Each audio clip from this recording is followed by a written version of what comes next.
একদিন এক তরুণ এলো ফোনের দোকানে। দোকানিকে জানালো সে একটা ফোন করবে।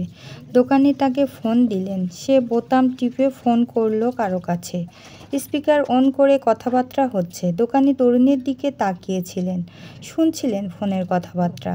তরুণ বলল, স্যার, আপনার অফিসে আমাকে পিয়ন হিসেবে নিতে পারবেন? ভদ্রলোক বললেন ফোনের ওই প্রান্ত থেকে, আমি তো এরই মধ্যে একজনকে পিয়ন হিসেবে নিয়েছি। তরুণ বলল, স্যার, আমি ওর চেয়ে অর্ধেক বেতনে কাজ করব, নেবেন আমাকে? ভদ্রলোক বললেন, না, আমি ওর কাজকর্মে খুবই সন্তুষ্ট, খুবই খুশি। তরুণ বলল, স্যার, আমি আপনার অফিস ঝাড়ু দিয়ে দেব, বাড়ি পরিষ্কার করব, বাজারও করে দিতে পারবো। এজন্য কোনো বাড়তি বেতন দিতে হবে না। ভদ্রলোক বললেন, আরে না না, ও ছেলে খুব ভালো কাজ করে, ওকে বাদ দিয়ে অন্য কাউকে নেওয়ার কথা ভাবছি না। তরুণ বলল, তবু একবার ভেবে দেখুন স্যার।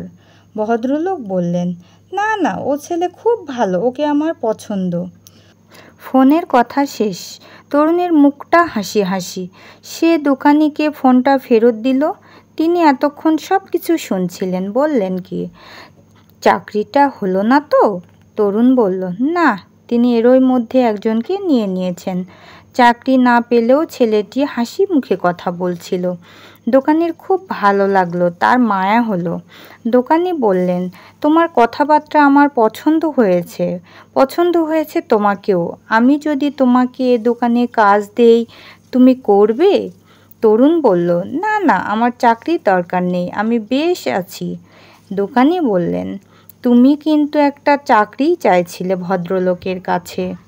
তরুণ বলল, আসলে তা নয়, আমি শুধু আমার চাকরির অবস্থাটা কেমন তা দেখছিলাম, নিজের খোঁজখবর নিচ্ছিলাম। তিনি আমাকে কেমন পছন্দ করেন তা জানার চেষ্টা আর কি। আসলে আমি ওই ভদ্রলোকের অফিসের সেই পিয়ন। তো প্রিয় বন্ধুরা, গল্পটি আমি একটি বই থেকে নিয়েছি। আমার গল্পটি যদি আপনাদের ভালো লেগে থাকে তবে আমার ইউটিউব চ্যানেলটি সাবস্ক্রাইব করে এবং ফেসবুক পেজটি লাইক, কমেন্ট এবং শেয়ার করে আমার পাশে থাকবেন। ধন্যবাদ সবাইকে।